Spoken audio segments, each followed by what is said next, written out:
হে হালকা, তুই এখানে বসে গেম খেলতেছিস? ওদিকে তোর বাবা কাল থেকে এখনো বাড়ি ফিরে আসেনি। কি বলো মা? আমি একদম এক্ষুনি যাচ্ছি বাবাকে দেখতে। বাবা কোথায় গেল? কোথাও তো দেখতেছি না, নাকি কোনো বিপদ হয়েছে? হালকা ভাই, কালকে রাতে তোমার বাবাকে জমিদারের লোকেরা ধরে নিয়ে গেছে। কি? আমার বাবার যদি কিছু হয় তাহলে জমিদারের জমিদারগিরি পুতকিতে ঢুকিয়ে দেব।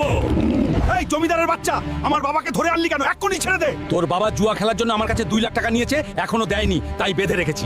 বাবা, আমাকে মাফ করে দাও হালকা, আমি আর এই রকম করব না। আমাকে নিয়ে যা। এখন আমি এতগুলো টাকা কোথায় পাবো? এই তো দেখ, এখানে একটা রেসলিং কন্টেস্টের পোস্টার, তুইও একবার যে চেষ্টা কর। এই নীল টাকলুকে তো আমি হারাবো, আর 5 লাখ টাকা আমার হবে। তুমি ভাবছো তুমি আমাকে হারাতে পারবে?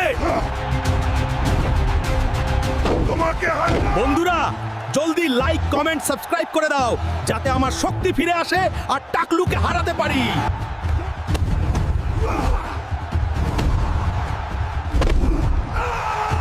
আজকের কুস্তি খেলায় উইনার হলো